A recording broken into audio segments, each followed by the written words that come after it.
Peut-être pas la meilleure, mais on va dire la première anecdote importante, c'était en 2011. C'est la première fois que je venais avec le Grenier de Babouchka à Avignon. Et on me présentait une pièce de Jean Anouilh qui s'appelait la Belle Vie.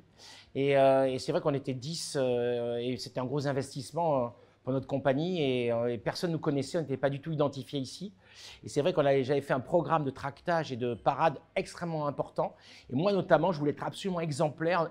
Je jouais dedans, j'étais metteur en scène, je dirigeais la compagnie.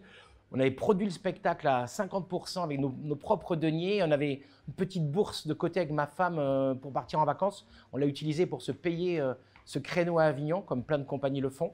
Et c'est vrai que je passais mes journées avec une pancarte énorme où il y avait en grand la belle vie, que je tenais toujours de la même main comme ça, avec un tract que je donnais. Et je passais 7 à 8 heures par jour, non-stop comme ça, avec du bras droit à tenir cette pancarte. Et j'étais devenu un peu une idole de la part des tracteurs.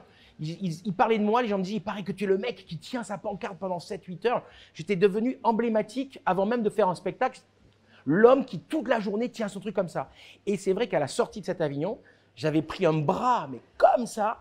Et pour l'anecdote, c'est qu'au mois d'août, j'étais parti en vacances. J'étais tellement démusclé du gauche et musclé du droit que je me faisais des petites pompes un peu pour être rééquilibrer mon corps. À l'époque, j'étais beaucoup plus athlétique. Je n'avais pas l'embonpoint du cinquantenaire. J'étais plutôt en… voilà. Et du coup, je me rappelle avoir fait… Je faisais des pompes en musclant un peu plus le bras gauche parce que mon bras droit était tellement musclé d'avoir tenu cette pancarte pendant 7 à 8 heures par jour pour tracter pour la belle vie. Voilà.